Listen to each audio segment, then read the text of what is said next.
Pernah nggak kalian kepikiran kenapa cerita di dalam Al-Quran seringkali sama dengan cerita yang ada di Alkitab atau Injil? Apakah itu cuma sekedar pengulangan? Atau ada hal lain di balik itu? Ternyata jawabannya lebih keren dari itu. Ada sebuah proses ilmiah yang namanya intertekstualitas. Intertekstualitas adalah keterkaitan antara teks baru dengan teks lama, yang mana teks baru ini nggak akan bisa muncul kecuali adanya teks lama. Sederhananya, intertekstualitas adalah cara sebuah teks berkomunikasi dengan teks yang lain. Di sini, Al-Quran itu bukan cuma copy-paste narasi lama, tetapi Al-Quran lagi ngobrol sama teks sebelumnya. Bahwa Al-Quran itu mengambil cerita yang udah populer di zaman itu, kemudian memberi plot twist, kemudian konteks baru atau makna yang jauh lebih dalam. Seorang tokoh sastra bernama Julia Kristeva mengatakan bahwa tidak ada teks yang benar-benar baru di dunia ini. Dia bilang bahwa semua teks itu sebenarnya adalah mozaik dari kutipan-kutipan. Jadi, sebuah karya itu selalu menyerap dan mengubah isi dari karya sebelumnya. Nah, kemudian ada seorang sejarawan bernama Angelica Neward menerapkan teori ini ke dalam Al-Quran. Dia berargumen bahwa Al-Quran itu hidup di tengah masyarakat yang sudah sangat kenal dengan Injil. Al-Quran hadir bukan untuk menghapus teks lama, tetapi melakukan pembacaan ulang. Tujuannya, biar pesan monoteisme itu menjadi relevan, final, dan update besar-besaran untuk masyarakat Arab saat itu. Contohnya yaitu pada Al-Quran surah Muhammad dengan Injil Yohanes. Bahwa di dalam Injil Yohanes itu ada sosok misterius yang dijanjikan bakal datang setelah Yesus, namanya itu Parakletos atau Sang Penolong.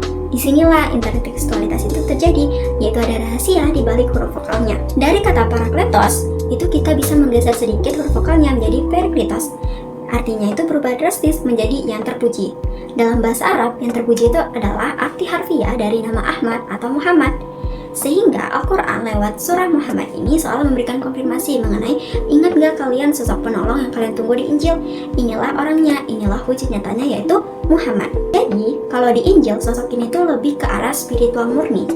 Di surah Muhammad, narasi itu bertransformasi menjadi sosok pemimpin yang nyata yang gak hanya membawa doa, tetapi juga membawa hukum dan perjuangan sosial. Tapi, kenapa ya narasinya itu harus berubah?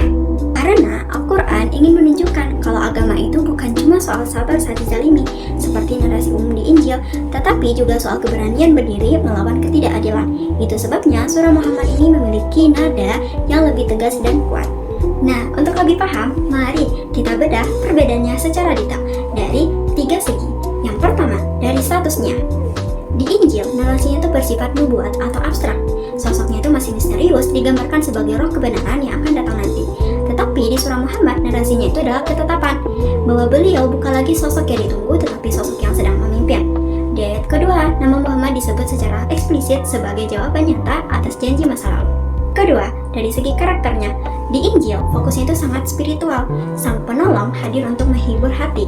Tetapi di Al-Quran, narasi itu berubah menjadi kepemimpinan, bahwa Nabi Muhammad digambarkan sebagai pemimpin yang membawa hukum nyata untuk memberantas kebatilan. Narasinya berubah dari penghibur menjadi pembawa perubahan sosial. Ketiga, dari segi cara selamatnya. Di Injil, keselamatan itu ditekankan melalui iman yang diberikan. Tetapi di surah Muhammad ayat 2, Al-Quran itu memberikan syarat transformasi bahwa Allah mengubah dosa mereka jika mereka beriman pada apa yang ditemukan kepada Muhammad. Jadi fokusnya itu bergeser dari hanya keimanan ke ketaatan kepada syariat. Secara singkatnya, intertekstualitas ini mengubah janji di Injil menjadi aksi di Al-Quran, bahwa Al-Quran mengambil nubuat yang abstrak lalu mentransformasinya jadi sosok pemimpin yang konkret di dunia nyata. Dengan melihat Al-Quran lewat kacamata intertekstualitas, gak akan mengurangi kesuciannya loh.